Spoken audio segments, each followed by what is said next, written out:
le tua ai panga wale ai se au fai galuega tula I mai talia lana vala au galue nei a oiai so avanoa e tala iatu le tala lelei a Iesu ia fa'aolaina o tangata uma tatau ona o galue mo Iesu tala iatu le tala lelei e waleilo I le amasala ia auofie e fai alona fina ngalo tau atu I tangata uala talona toia fio mai olona fina ngalo alofa awina mai ai lona alo tongi ola mo tangata uma talalele ilena Manuia ile lalo lagi talia nei fatua tua e te olai e tala iatu le tala lelei a Iesu ia fa'aolaina o tangata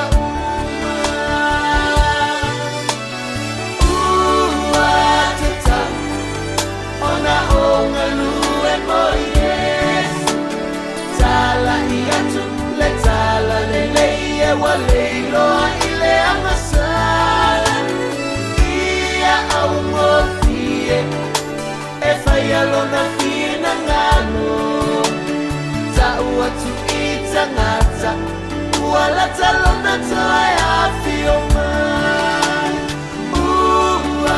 tatau ona o galue mo Iesu tala iatu le tala lelei e waleilo I le amasala ia auofie e fai alona fina ngalo tau atu I tangata uala talona toia fio mai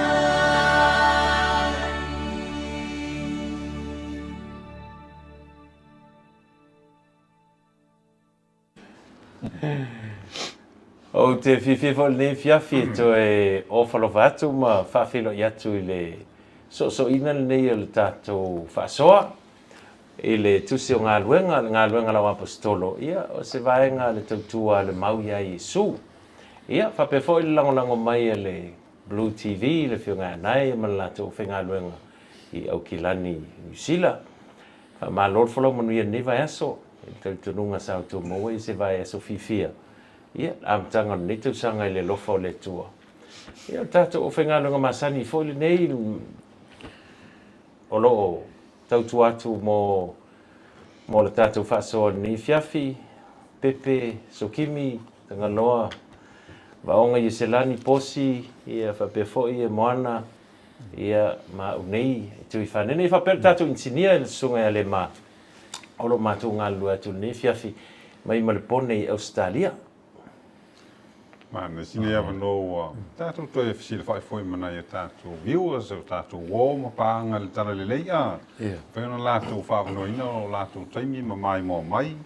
Ia mwhasoa mai foi I tatou whasoina atu o whionga pa ia le tua e whatalofa atu ia latou.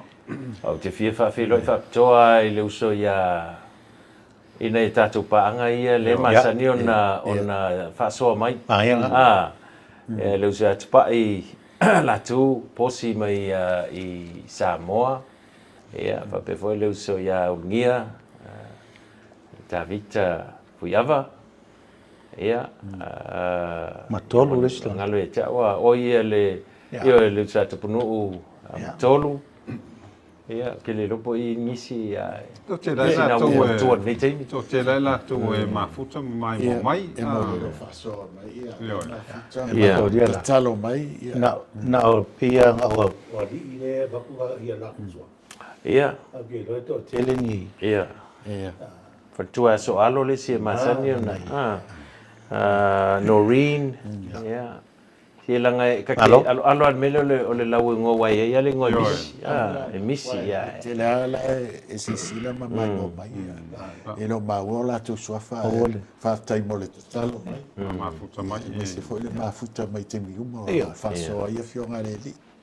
Tātou wha moe le ngāngo le li so soni mai le ngatai wha manui le lātou wha whonganga mai mo mai. Ia, whapenawi tātou a se wha mālusi au, se wha siringa mālusi wha le nganga le savalinga, leo langa o loa nei, leo tātou a mataina ia le nei fui tausanga fōu, le savalinga, le ngatai le ainga, ia o ngā luenga, le vainga whanau, ia o tāpo inga, ia kālisia, ese se un atiute. E fa moe a vea fionga le atua le tātou tano ina mwhasoina.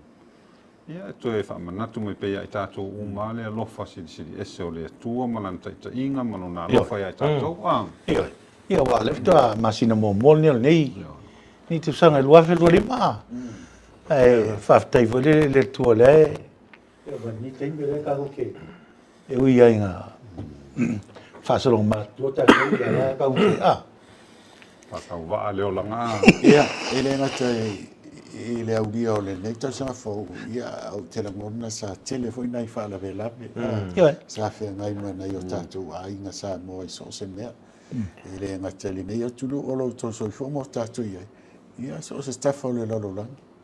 Ia, tai le no fole atu tātou mawale nei taimi o tu mawale. So I fo, Sao maho fo. Miseli nei tau fo. E sa o tala vale a tele ni tala tele I le lofa o le tua ma le vi inga o le tua. Ala lan mere si fa leo I statu fa ftai le tua. Ma to fa ftai tele la le tua. I lo wa lofa ma lo wa lofa muti vale. Le ne wa ma to au dia mai le masina mo mol ni tau sanga. I we na ma to se valia wo se valia le lua va Iesu. Ia mātou whaafitai lau pule whaasoi le ngata la molo mātou la vola. Ia ai te li tonu ale tō lo whaaloaloa au alofa. Ia I lātou lo mwhai ona. I lātou uma lava wā o lau a whio te alofa I tangata uma. Whaafitai lai le tūle niteng. Ia. Le whokto e molo mātou wawanoa. E mātou te whaasoa whaatasiei. Ia ma mātou mafuta whaatasiei. Mai lātou lo mai mo mai po le alava le awala. Ia au lo e au mai pe I mātou. Mātou talo lea. Ia atou no le savalinga nātou sanga ma vai po le amatanga fo le nitau sanga. I tangata wa le au mai le lātou. Whai ngā malanga le nitai. Ai te talo. Ia le tua whaamulmule. Wo e loa fo le mātou whasina manga. Po when mātou te anga iei. Ia lau fiolo I le pule ato toa. Ia, mafuta mai. A mātou whaasoa fo I le so. Ne tua ina I whaapena na mātou laina stusa. Manai o mātou uso. O a mātua. Tua whaafine. Ia mai lata uma. Maua lewa noi mātou te mafutai. Whaatasi mai. Whaamangalo mai mātou no o Iesu. Amen. O le vaso la lena te ani. Te langa o le mele sa I mo tātou I sa umi atu lo le tūla sa tātou whaasoa. I pila sa mona I te mifu I tātou te matali ia ma ia mona te fosisi tū nei mau ia le te mi ona I tātou viewers e. O loke mo o le lang o le alo o ko inga le moanga manga I kile le lang. Ma nei e o la faso le teu mai mau taimi Teu mai mau te. Mala. Manga o foi mea le le tua. Ia, me se la ki mo ko ai mo. Ia o la ko kulanga soli la na fo. Al vaso le te nei sa tatu tala noa I le vala unga le kale sia po so. le ta ua i le amatanga tu se Galuega le la tatu toe talaina le ta upu le mo fa upu e valu Ia.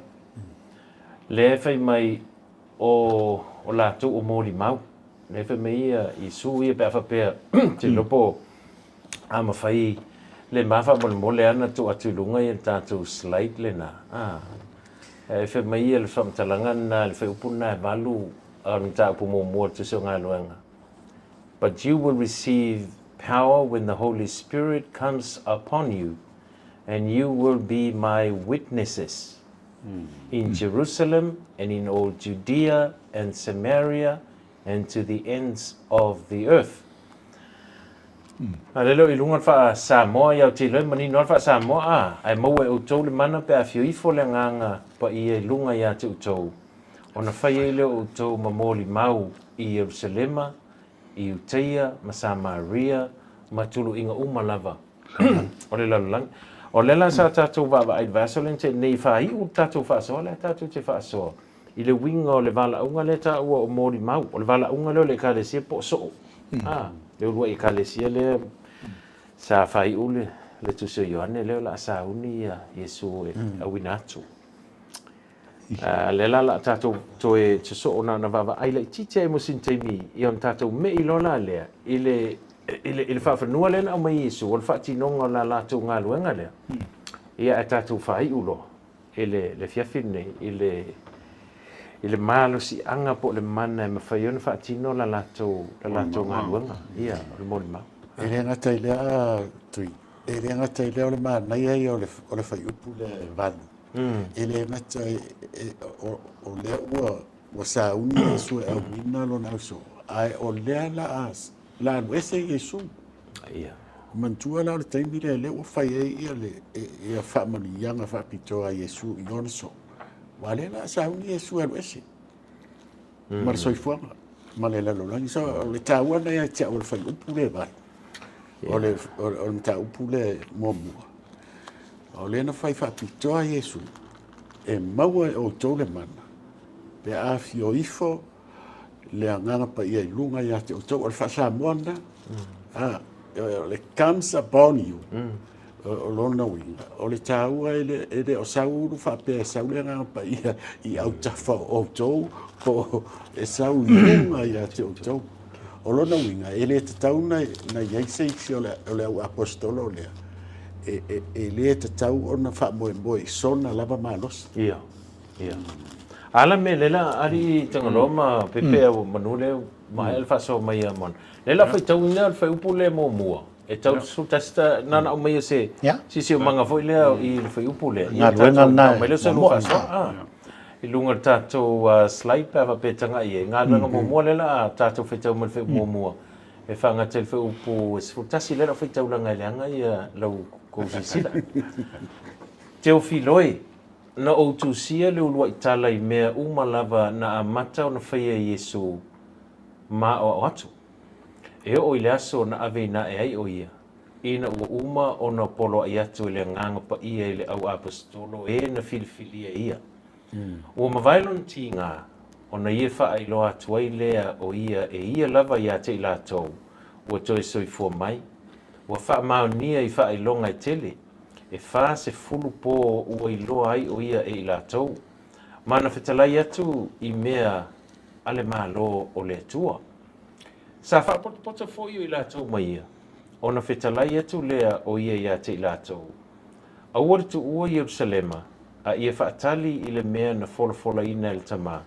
Ua outou whaalongo atu, outou whaalongo ai ia tau. A wana baptiso lava Ioane I le vai. A o outou e baptiso ina outou le nganga pa ia e le tele ni aso e vahai.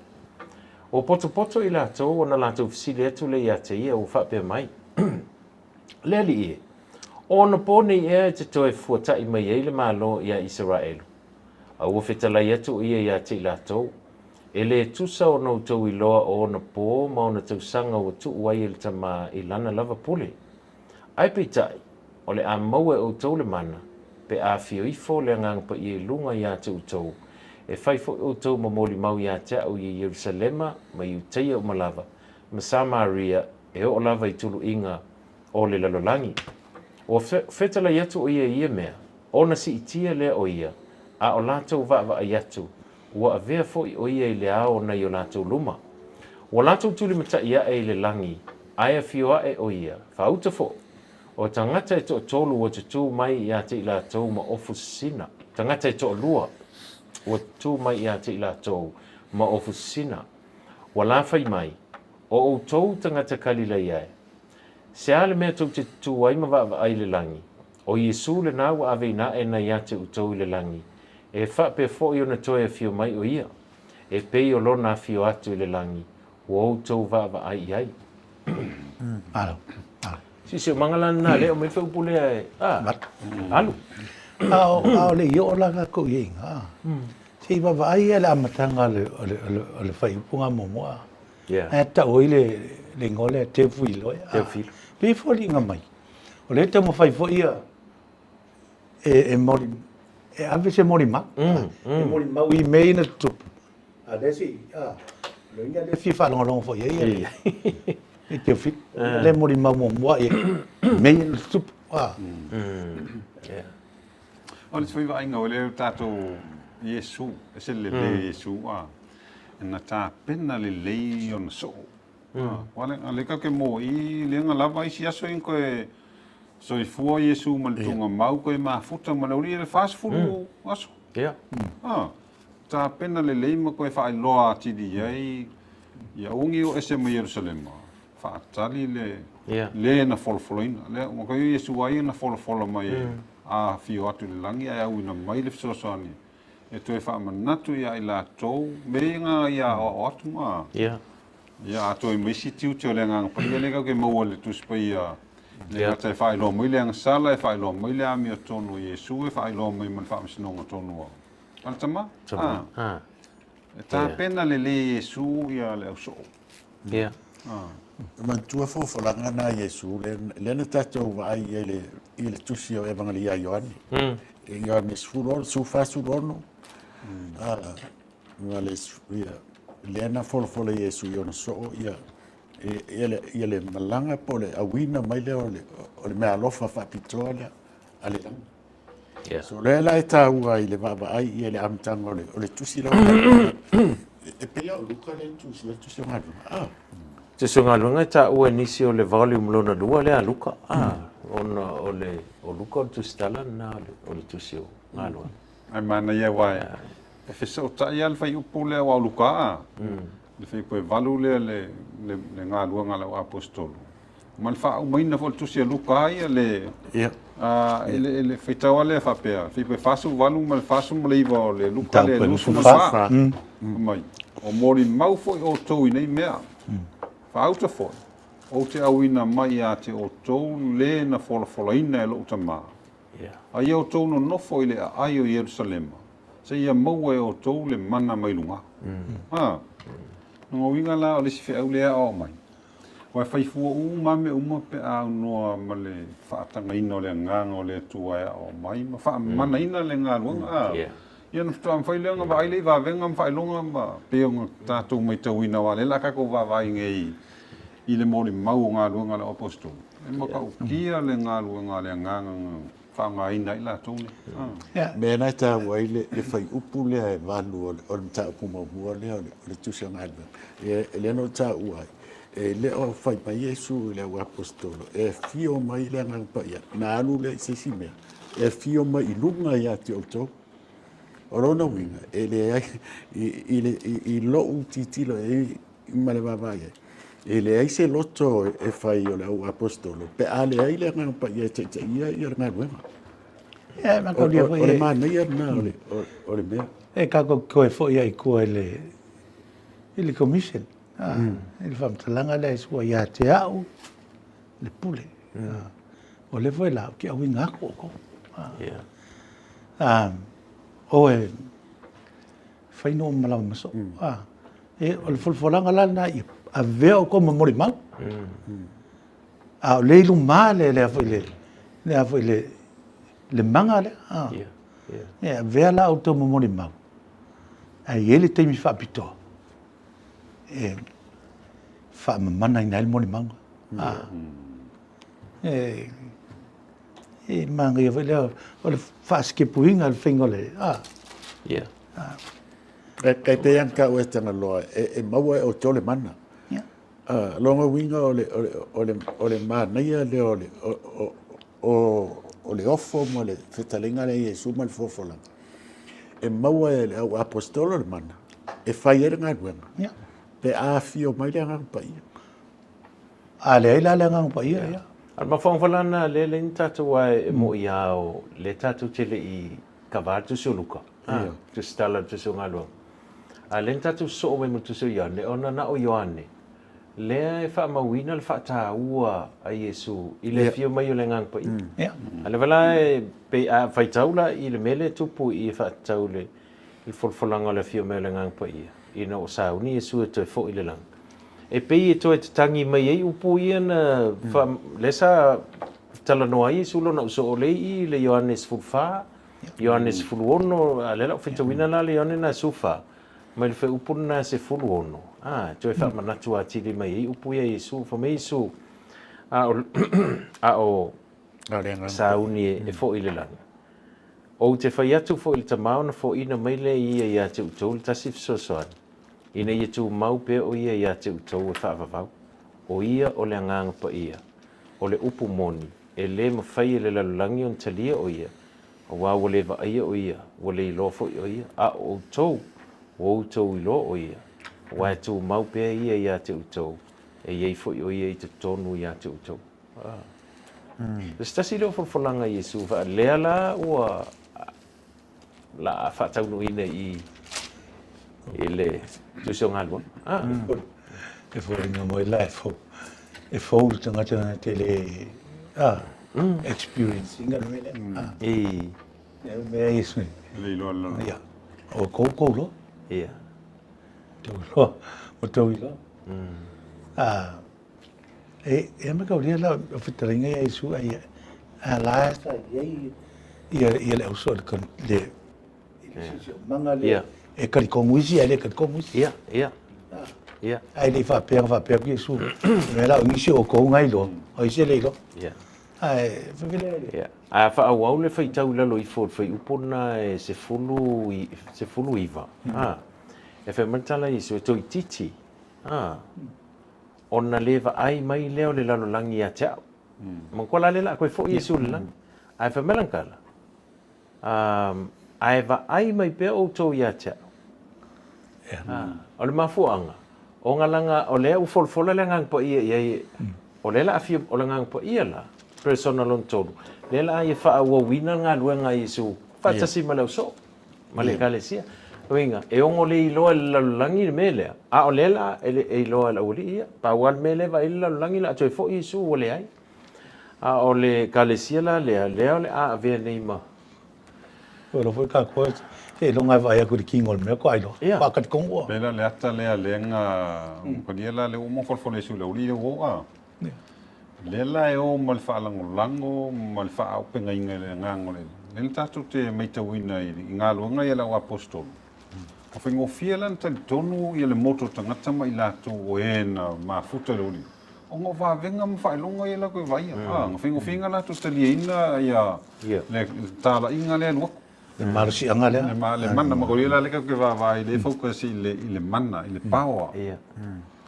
wa au no me le nganga pa io le tua le fa lango le uli ia mo le e le power le la ko mo ma e le se power e le se manna ia la tu mangua pe al fam talang le fa o le ku se o ka e mo la tu le manna mai lunga ai o io se le mango foi fatali tatu te ta milo me fa ngol tatu fa so ile va ngalu ta u te ngalo fa ta u atili o le mele o le mana le ma fa ye fa tino ngalo e si toi mai asin to fa mo le titi al mele na fa u mai tatu le fa so taluai e fa tau le wing o le vala unga le langa o le sa tatu so ina pe kongeki le lua le ma te lu sful valu o le fai ma so ma le fai mai so o to e fai ma mori mau falling on matters la man tu fon jen so fa so a sitina o fo io isiona le sa fa mai o lana fa tele tu mo lana vala unga e lo ia o lana vala unga ole vai olan fa nau ole no winga ole moni mau pol fai so fai olan ole kusai ole vai olan fa na e lua ia wale o yo so mal fa fangua le fa fangua fa tatianga ka ko ke fo email fa fangua pe mai ta to ma il cadia il moni mau stinana ia vai ma le wa makai a tatu o fa fangua le na feta la Iesu yo so ile me a matai ia ole mela le winga ole moni mau ya le wa man to fa le sa ta tu tal no ai talu ai Lo fai so.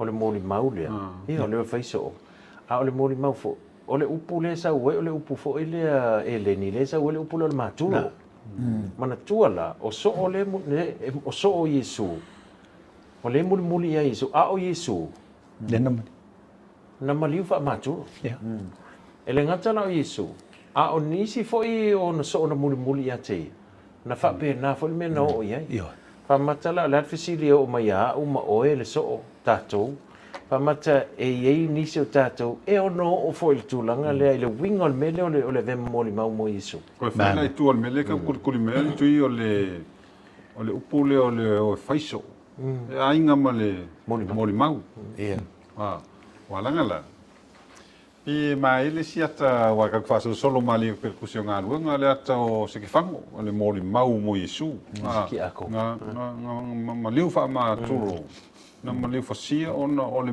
lana moli mau ia Iesu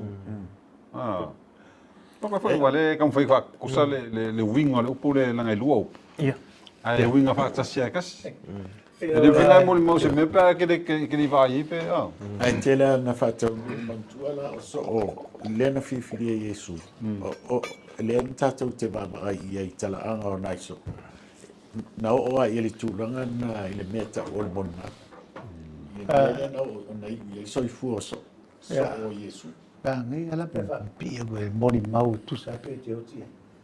ia wa voila o tawon mele wa mai pepe langa ngi ki o fefe si so pe o so longo winga la ma kulo ma ele fa pe le wingon me e ke ma kulo ai ole wingon me e langa ele o kanka umanga nga ole ile tulanga le ole sawaina ma o maliwe fa ma tulo ai ole wingon sa valinga so e ke o ngo o ia ile mele al vesili la a fai ai o ia fa mata you prepare to go all the way ol vesili na Ya, awa fa la nga de.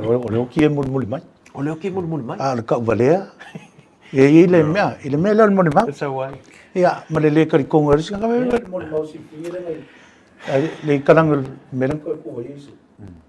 le nga lu ka u ye yo Ai lim ko le ka ko. te fakula la u fa kai Ngai ka ngia wow kalanga le mangingol kuspa fa kai ngala kamai o fa ai ile tele o fa soa asi aki epikopo ia mosese o ma fau ele iai se fai fe au po se kai se kale se po mo wonga o so fa ia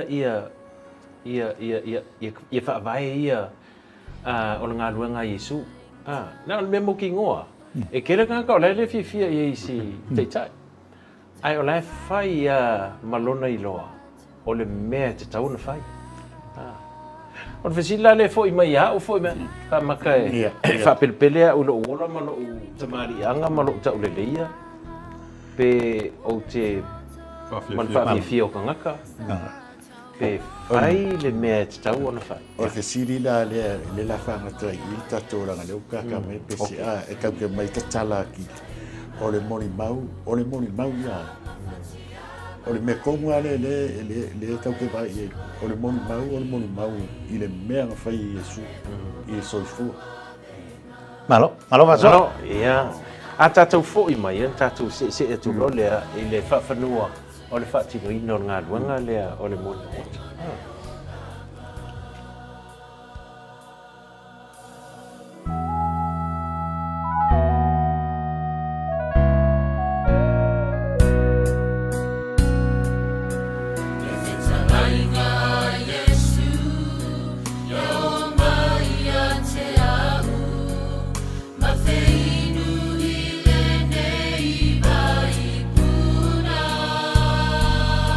Lenga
O le kuani mona le sa ilo fa so le tau mai fa tau le moli maule yang ka ko se ko lola le wa le fa ko la fa so i se me la tamaya le tu por temi nei pe me le ia le tele o fa so ma o ngai o te vai lungo le sa wai i si tai le ka le se katoliko sa mo se o me ye le ngi me e fia fai se fai fe au pon kai ka le se langa ingo si ai ai o fa vai le o Iesu basics ia fa vai le o Iesu man wala le ka ke o nga i le polo inga po le o nga Iesu fa i o nga i o so a fio mai ia le nga pa ia pe wa ina o to na mawale o to le man le malos kai pela o le malos o si fe au le ki kala mai man wala a o na malos si fa pe na inga le nga pa ia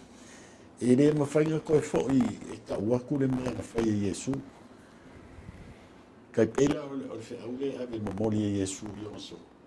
Lela a o inka kala ngere kusi o ngālu, ngā mtatou wawai e. E le ngati ale amataina e pe telu o wawenga. Ai o kua e ke maua mta upu lesi ka ngaka longa ai le mta upu iwa. Le wala winga Iesu o le Aposetolo Paulo. I le kusi o ngālu. A o ngira ngaka kala.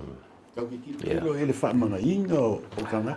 E ka milo me le vaenga lo tolu tatu fa tau ati lo le mana le a le vaenga le e peka ko ka ofi me pepe le menga ki ua ngalo ba ile sisi o manga o le tusi le ngalo man tua le kale sia le wa mata o le fesanga i masawanga o le fesili la pe mai le teimi le nei le sisi o manga o tatu le ua vala au e ve maso o ani lui tau o lea o lo fesanga i male Samoa lava ia Kerisiano e ono lamatia ai lana galuega o le moli mau atu mo Iesu po o lana mulimuli lea e mulimuli ai i lona alii faaola matau mafai matua foi tatu definition foi lea a disciple is a person who in every way is becoming more and more like Jesus. So o tangata o lo tau mawhai mea uma. Ina ia muli mawhaapei o Iesu. Ia, me ko lia la. E o se wala le siri ring siri ia mono. Mori mau mo ai. O wala ngar ke le visi mori mau me e afia. Ma afia. O mori mau al mela ia kaika. Mori mau kaika kaika.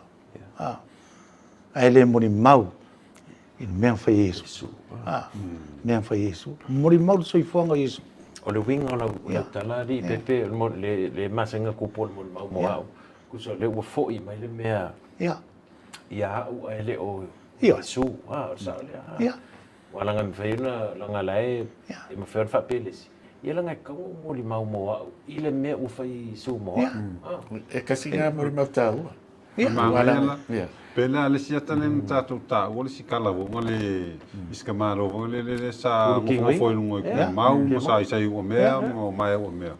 Ai nga o suia Iesu no langa fai malonga i. Malanga kalanga ko spai. Ia len fialu e fia o mesu. A le le na se sa mo ka malo nanga le ka fa so Suru ia foi ole kusa. o Iesu ia fa langa A fa ko foi lenga fai le Iesu. Alu e tau lo a inga me te tele o fai ele. A foi la pera ko nga ka le ka fai le moli maula le. Se swinga lo langa. Ia. Langa luka ko kosome ia tatu le application. Se menga sui sulu o langa ma ho for ke mo ke a.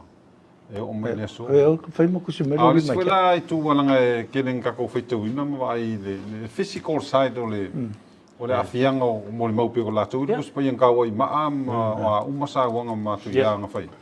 Ya ka ko la samo.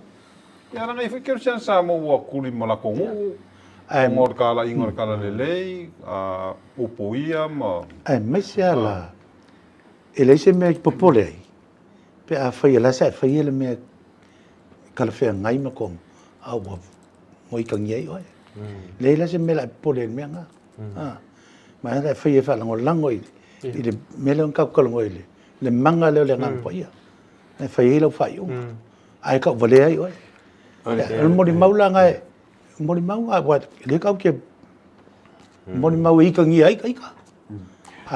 Fai al mala ole kako ba ai pe le amakanga nga buenga male mere ka Iesu ia le amakanga man fa tonunga ile amakainga nga buenga po le mo ora o Aposetolo vale nga fai ai sisi le fai po fa or kuso nga buenga nga fai awale tu ua Jerusalem se ia fa kali se ia wainga fa ka wainga ma o mai le nga pa ia le ngana pa ia le e fa manainda ma fa marsia o ko so o ka ua nga wa afo i mai la ka mingi ko ko o le manga nga le inga mo fainga fai ka ngaka so se ka ngaka mo li mau mo le e mo fainga mo nga wa inga le manga le e fa ki ngoi nga lue Ele ase se ko ngofo fa ko malu. ele ai ase singa ke mo se mo fai ia le ke lenga nga a tato foi mai i le application le mo tato watanga Samoa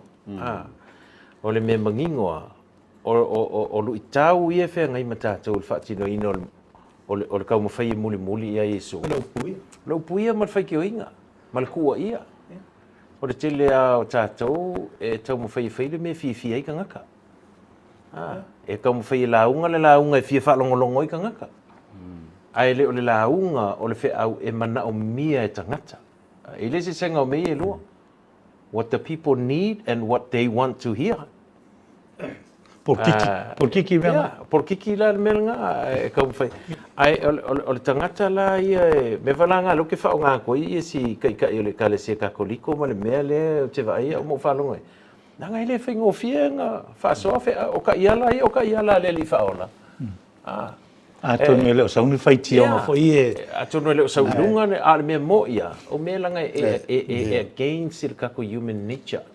Ele ma so fa la tala Paulo ia le fe mai ile Roma. Fa fi tangata o le ka o le ve ma. Ai nga ka ngava mai o le mea o te le mana oi. O ke faia. Ya le sila turi tu ima ka ko walanga ngol ka ko nganu.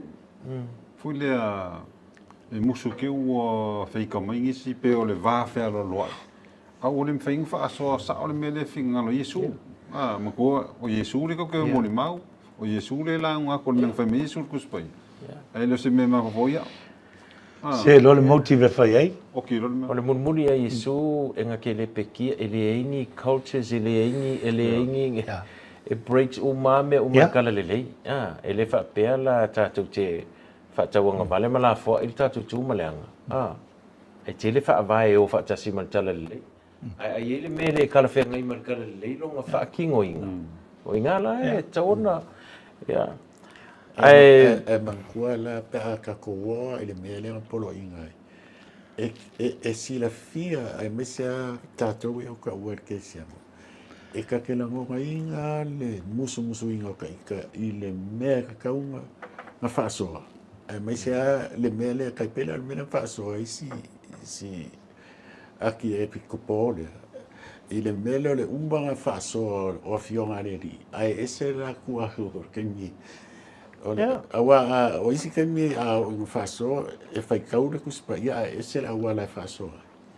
E whamaka o iei ia le manga le ngā pai. E le langa o le mau, o le mori mau. O le mori mau e whakau ia Iesu malonga alofa. Ai ke mawhanga foi la. E mawhanga ka lai e sa o le mauti I mele le nganga le fai. E ki mawhanga a upuia. E le se mea la o pole ia. E maua kofi le mo. E mo I e ke la ngonga le fai ki o inga. E o nga umai wanga o ea ke kukunga o. Langa me whanga ngau Iesu ia. Me whanga ngau ia e so o ia nga. Ala era tatou mai langa e vavel taimi. O whanua la lea, o whaatino ina o moni mau lea. Lea fe mei su ka whapeto tu atu lunga ia. Vai mori ngal foi poe. Producer ia tatou, ia oi. Le whai upuana e valu le slide lea. Nai whai mai e. E maua e utou ia le mana. Pe a... Le i whai upoe valu. Fai poe vat. Fai vai mori ia.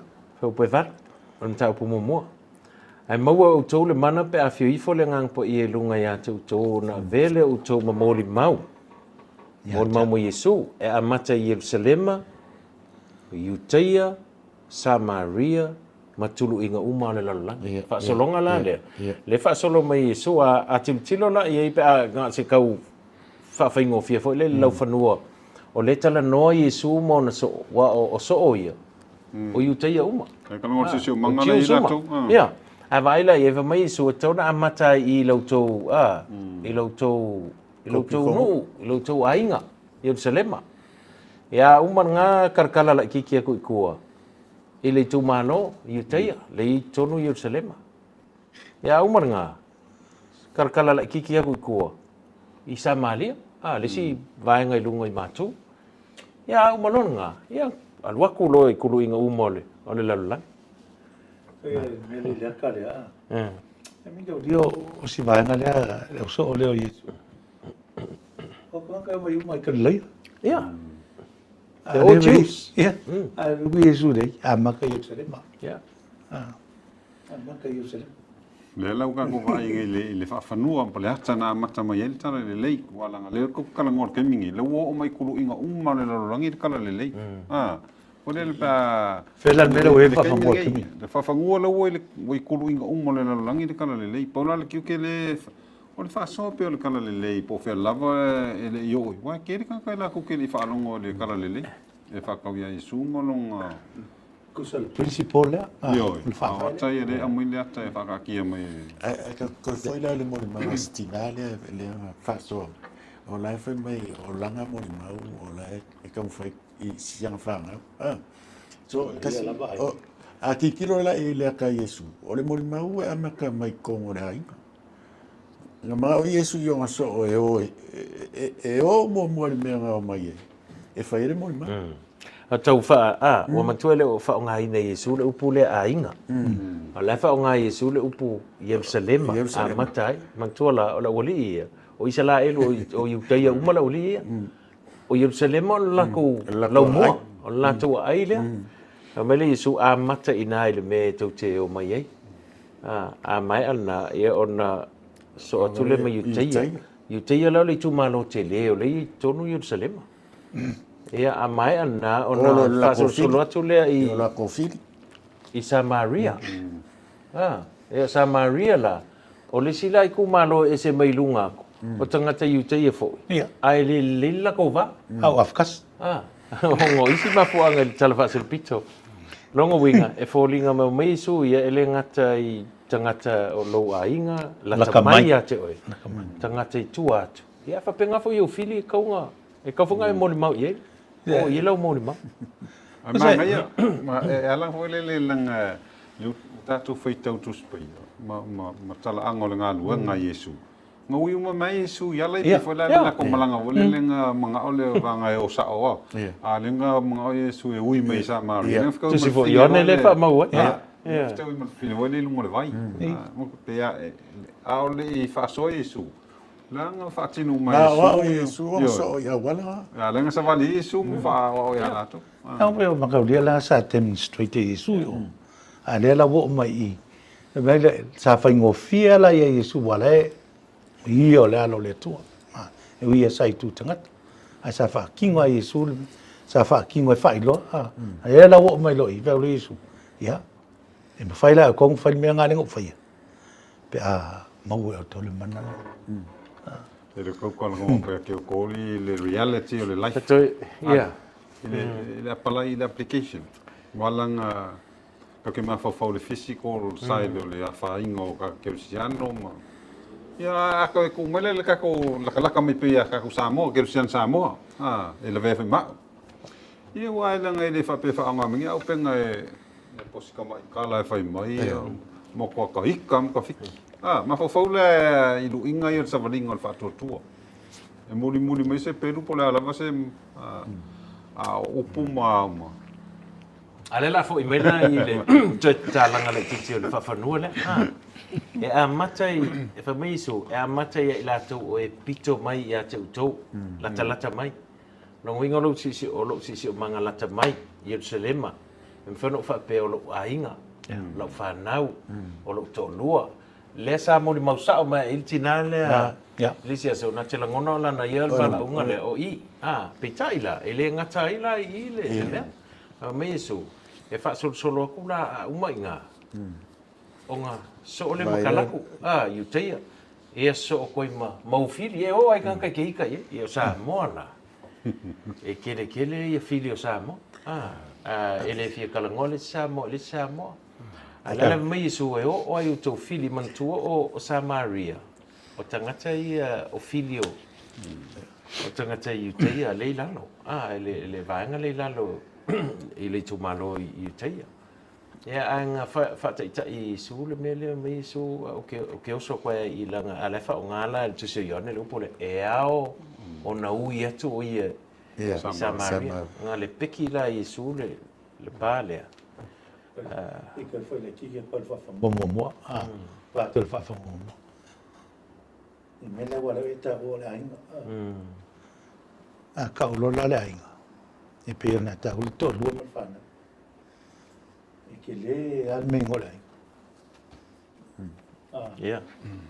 El extended le ainga extended family pe e ye ia o huso o whawhinge ma. na ya la to ya lo fana. E kile kala ku Kele. e kile al Ma fonfola na te fo il tala le na ta utanga loa ile le li volenga. Pesa ile tunga mau. Ultino na te mon. Ele itulia Iesu sisiame momo, mai sa welu lo ainga. Kau Ta ia u me ye tele. me u fai ele tua ya te oi. Ele sisi no fanga tona mata ile mo le mau. E a mata tonu ole ainga. E ka ko sa mo pe keleng sa ke I ma o le kalesia ma o le ngu e a mata ton a fai ele o va ai e ta maiti le mo le mau. Ele ai a ma se me work I fa fo yo. Ele fa ku ele ai se aku mu au piko sili o pole pele ala ko me o lo. E se o ka ko mu sa mo. Ok, no ke lo o mai o ka ko kana ka e pele ala ko e kalesia. Ele pele kalli. Ele é local. Le tele Iesu ali. Ele é kalesia. Ai ele o ma ko ma fai. I aima. Ia. ale Ela ele foi mo faso aku, ok, lo foi mo faso aku tu I le ma. O pokala me I nge kausa. Le waya. Wala ngai kaunga e ka kaua. O ka ko ai I le mea le fai mai Iesu. Ke o fa pe ia ngai ka ko bis po yo lua o mo se o. Ia. A foi na ngai ala ka ko fo I mail mele ma lo ta break fa o le me o mai mona ta u ai fa o mai ta to. malo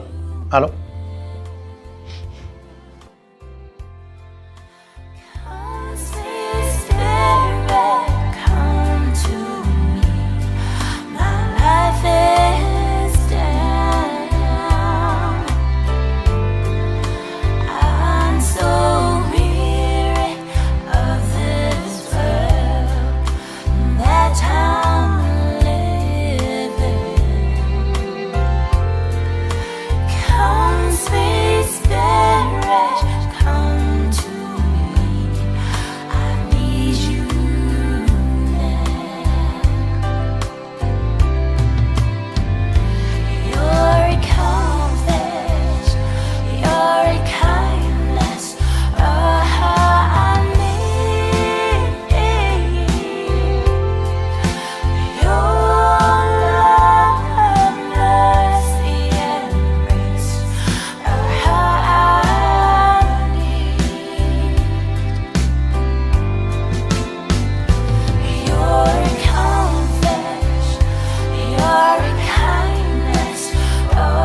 Mana ia upol vi inga Yeah, lena yeah. lesa tatou malolonga le Yeah. ole fata wa ino le Lengang mana le ngang pa ia e mau ina fela wa fa yu pole tas Yeah, ole au mai umai mi to for ole mana yeah.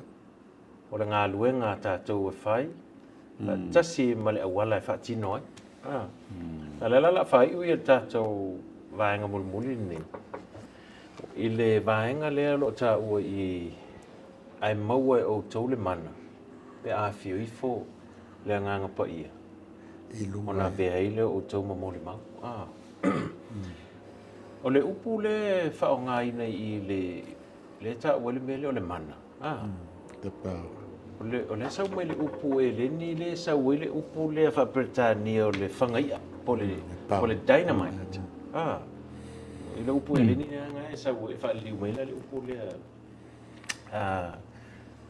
e longo winga la a kalangono na I le mana po le power e longo winga pe o le ia kalangono le mele fanga ia o kako vai explode ia pe explore Ai ke lei. ka ape Mauai pe ingi vai. se folinga me o le fa nga e fo ele luka ia le Vatalna. ele atalna ele folfolanga le a Iesu famtalanga le Iesu e fa pe o le manga e makua Ka ape. le ise me le mfinga kalepe le mana le O le sila tama ngai ngai Jerusalem ba ro fika wingal men kup. Fo le wo be vesi tangat. E ke is. A wa ti le sala lau tala le lei. E taka ko mai tau wingal me se e o ai kala I ka pasoloi. E ke ai si a la ya mo tala le lei. va makala ele le explosive Yo. power la le ka mo ele mfinga ka physics Le mfinga physics. le pe a fa pe e o malenga po io le tu o le vala tatu fa so tatu te loa ele fingo fio no fa tino mo mau mo Iesu la ngai kile ila ko ngomul muli ya Iesu no o ai na mali liu fa maturo e isi na ele io tu langal na pe tai ia na o le tua si la fia ia le tangata malan savalinga male me na ten lavatia ai pawal mele tatu ilo tatu tile lo pe o le tangata ai fa maoni lana savalinga mo Iesu e sa unia po solo le po le o inga ka valea pe Ya.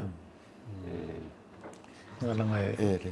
ia ma so to fa so muli tatu vai ngam muli le o e po la se e vai nga le ngang po ia le fa manatu mai E maua o tole mana. Pe a fio I fo le ngā pa ia lunga ia te oto. O le ka ua ngā wa a mawhawha I le whawholanga le o se mea tā ua ngā e mawhai e le e mawhai e a o e mawhai e o e mawhai e so se tangata o te ua kefsiana. O nau nai pēr lona ia whanau nau ngai mori mau ia le tala le lei le whatau ia Iesu. Wa le tala le lei na le na mua alfa fine le ia si ia Maria le maktara le na i munga tunga ma. O le tala le lei le na i le soifua mai Iesu. Le fa mai Iesu. A fio I fo le ngang pa ia lunga ia te autou. O na vele o autou ma mori mau. Mori mau I le mea ua whaia Iesu. Le ua whaola ina I tātou. Vai tasia o le mori mau I le fio mai Iesu, maliu, tongi ola tātou. Ai, ma o malia fa mai I le upu sa moa e le aise mea tātou e toi whai e le mea ua whai e le tua. na mau mai la nei ma pepe ma e no wa ma ngai mai I tatu mo tatu po kalame ma tal no mala tu langa le fo ile le wa le mori mau e tatu te mori mau ile lo fo le tua ya ma oe me u foi e su mo tatu ai fo linga mai e pelot fam talanga stu stalana o Filipiansi e fa mai e fo linga mai el mafo anga ya laiona le mafaiona ona fa ali pe loa le tino le lo fa por mo maule tono le te lo kirsiano ona langa ele ingoto I tonu o tangata I le winga o le lofa leo le tua mo latou a latou le langona ina e le mafai fo na latou fa soina Ele Le ke vai le swinga a. Wala ngai ele mawhai oi maunga sui le olanga ki soifua mai o lai. Si vanga na o le swinga le nganga o le tu. O le menga kau ke maho whai. O le swinga. Ba ma faula wala foi mai mo mai o tātou uso a Kerusiano. Ia. Ma faula o lau savalinga. Fa pe fenga o mai lau savalinga ngi ke mi ma maole. Le nganga o le li le suia lo ma fau mo le alava ko nga soifua. O le ko ma fau. E ko fa kasi le kala le a Iesu le uso o fai le ngā ngai. Fa lango le mana o le ngang pai. Man ko leng fa mo fai tau ina i tu le fai po. Se fulu ma sul kasi. Ko fa man natu male ai tatu mama le Kerusiano le folfolanga le ko e fio me Iesu. Fai pesu tasi. Pe ala na fetalenga le nga fa ma lo se nga so o leones fu mal fa. Fai mo fai pueto. E se le Iesu e au mai mal fa ma lo si ko e mai mal folfolanga ko e fo i mai. A vinga ku la to o e mori mau o e o fai le ngalo ngai fa lango i lo langa pa ia fa penga foi la fa mai no fai taule ale le fai po se fulu mas fumatas Ta pula mo ka le ia po le me ko kun va vai le lan po i su le ngau ko vai klo abi e fa penga ko e fio mai no menga le kau ile le ia nga mo ka ko Ta ua le mele wa ta. Ole to e fio mai. Mau tino. Ole taimi e fio mai ai. ele lo Melana le tauna wa leva mai su ia wa to fo nei la amtanga fo taunga le. O le fesili le nga ma fo ka li su fe pe va. No fesili le oli ia Iesu. Iesu o nei e to fa fo i mai ma no ia Israel. O le fesili le kaimi. O ngi e. Mai su se le spisingi se o kol melanga. Ai tali lo Iesu fe o e va fo mai. Ai ma o kol ma. Fe le o tunga lo. Ali ko fa hiu yelang kala fa mai. Iesu na al fa talanga angel. E fa pena e to fo mai ai re ma se kai mi o ka o e fo mai Iesu. Pia ka usanga nge lo fa mai se Kerusiano sa So fa maonia la. So fa maonia. Ya. Tali tonu e to fo mai Iesu tusa. O fo langa le fionga le tu. O a fea le awala menana o le tua e si le fia. Le ta waju. Ma le lofa le tua ia. Ia ulu le ngata. Awai o le mana foi la le mana le ngang pai. Ai le lokor ka lunga taliei. E ulu foi le lofa. Ya. Mai le ngaka mai lai kongo pe avai fa fangmona. Ile ngaka ngai Jerusalem. Ile ngaka ile ainga. Ho nga mo ko i nga lue le ngang pa ia ya ka ika e ha penga vo il moni ma e ma wale an ile la ku nga ka mai Jerusalem po yu ka ia po Samaria ile po le ainga ile o ngu o le ku malo e ai e ma wale an ma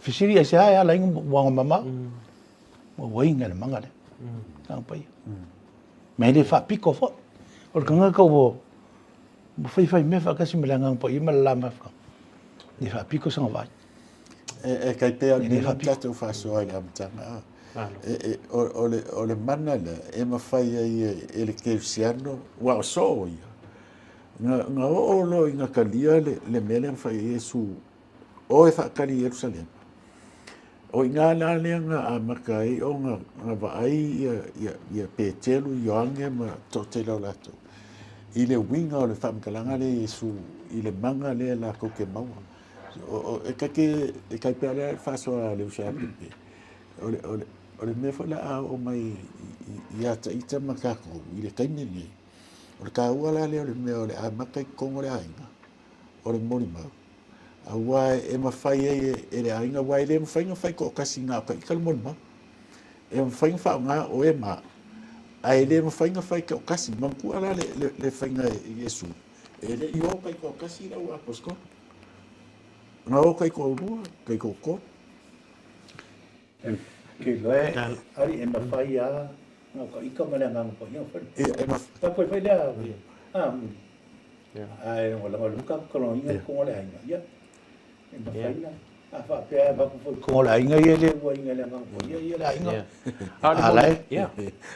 ole mo mau le ele o se ele o ele o fa nga mai ia le upu le o se veape fa pe o ko ke fai le mo mau e ui ole mo mau e fai ona ave ma fai le ma veape ole upu nga lue ole veape nga lue la ole ngaunga o e mau ole mo mau ole o e mau ole maturo o e mau ole mo mau o longa winga ole o langa a ko al kanga ia o lo ye le fa mo ina ia vea o se moli mau ola mo Iesu now ele se ka ko ako ia a leta to o faingon mo mau le e ala le moli ia Iesu sta se winga o le li fa ola le na ia o mai le loto mau ona pe la mele a tui mori maola e ai mele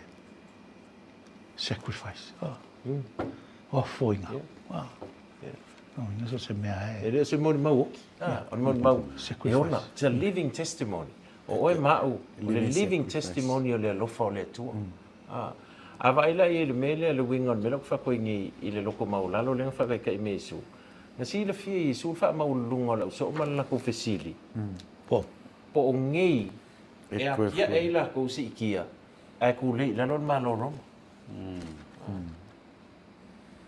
Pia kasi le me mga umia ele pekia la lo sa valinga a utanga te samo a wale ma ko ke fa so e ma tu te tau mafaya e ma tu te fa so le nganga o le loto maolalo ma tu te le loa umangi mea po le la lau fina ngalo ma lau fa so mai lungo ta tu fa so e ma tu te le tau wale po malafo ma tu te le fa tau ma tau fo ia te oe na pa wale wing on ma tu fa so o le tau fai na ia a watu se vai vai ngai fa tau ma tu va ai ile ia o ngale li fa ona ia le atolo ia Iesu malo ai fa la se vai nga o sala ile ma tu vai nga ma le ato ia ma tu te fa aso tu vai malu po ile fa so ma le fa so ai o le whanau nau ngā lava. Ina ia le nā tia se mea. Ia ono tātou ngana e onge upu. E whainga tāi o na alo whai solo o whainga whaamtalanga. E tau whaina i whao ngala ngana whainga whi. Mo le e whainga whi ona malama lama. Ngana os whai so. Ngana os whai so. Ia, al matu talo whamanuia mai le tua o tātou anga ia tu mo le break. E ni whai vai aso a whai e whina ngalo i le tua. Tātou tu whilo i le vai aso fau.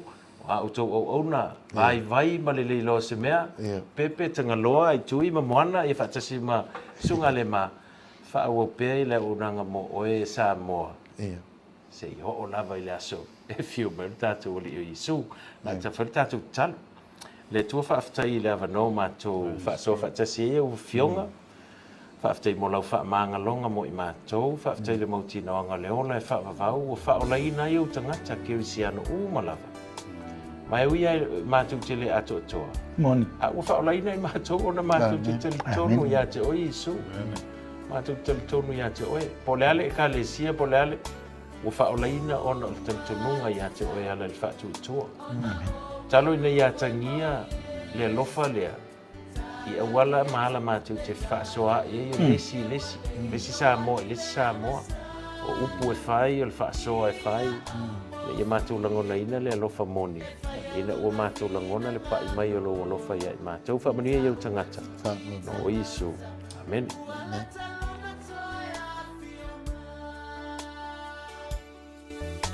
E tele o ngā luenga I le whaatoanga a le atua.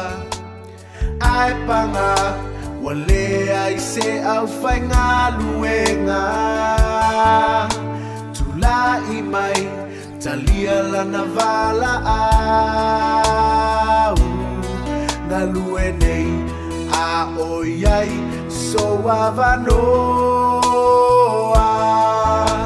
e tala I atu le tala lelei ai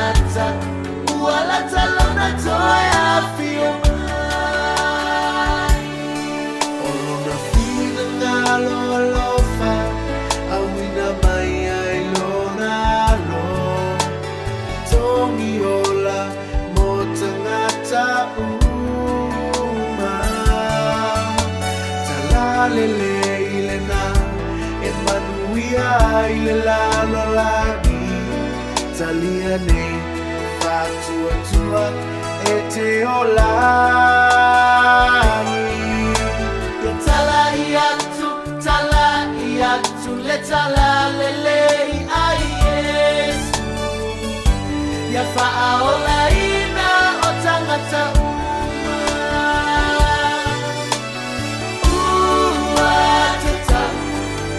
ona o galue mo Iesu tala iatu le tala lele e waleilo ile amasala ia au ngofie e fai alona fina ngano ta ua tu ita ngata wala talona toa ya fio mai ua tita ona o galue mo Iesu tala iatu le tala lele e waleilo ile amasala ia au ngofie e fai alona fina ngano ta ua tu ita ngata ua la talona toa ya fio mai